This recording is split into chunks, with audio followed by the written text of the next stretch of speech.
দিনাজপুরের বীরগঞ্জে উৎসবমুখর পরিবেশে অনুষ্ঠিত হয়েছে ঐতিহ্যবাহী নৌকা বাইচ প্রতিযোগিতা।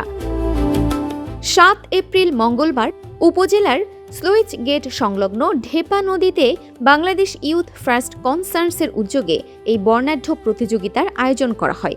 অনুষ্ঠানে প্রধান অতিথি হিসেবে উপস্থিত ছিলেন বীরগঞ্জ উপজেলা নির্বাহী অফিসার সুমা খাতুন।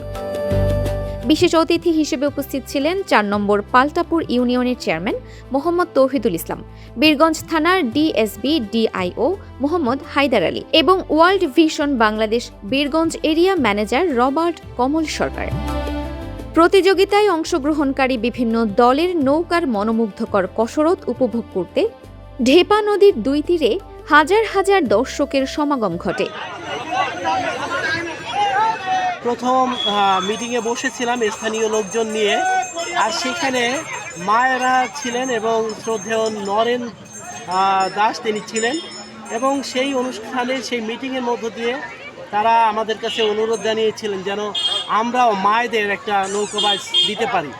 আর যখন এই বিষয়টা আমি শুনেছি আর শোনার সঙ্গে সঙ্গে আমার মন আনন্দে ভরে গেছে যে মায়েরা নিজেদের থেকে এটি করতে চায়, তার জন্য এই সুযোগটা আমরা দিতে চাই। আমরা জানি যে মায়েরা অনেক পরিশ্রম করেন, মায়েরা একটা সংসার তৈরি করেন, আস্তে আস্তে বড় করেন, এবং ঠিক তেমনি আজকে যদি এই মায়েরা, অদম্য মায়েরা, তারা সামনের দিকে নিজেদেরকে নিয়ে যেতে চাচ্ছেন, আর এই সুযোগটা যখন আমরা দিতে পারছি আমরা সেই জন্য কৃতজ্ঞতা জানাই প্রত্যেকটা মায়ের প্রতি। বিআরসির পক্ষে আমি আবারও সামনে আমাদের এই প্রোগ্রাম আরও বড় আকারে করতে চাই।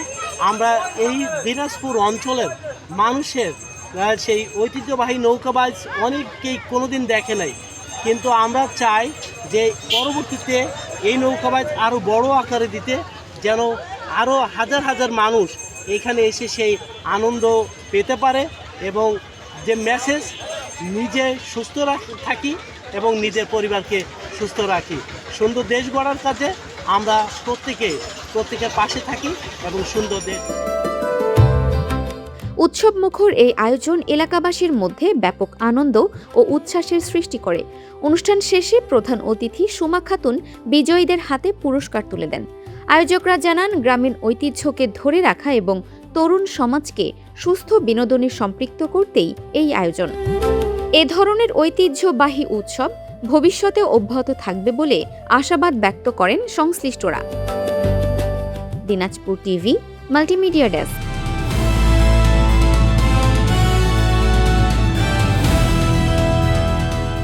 দিনাজপুর টিভি মানুষের জীবনের কথা বলে।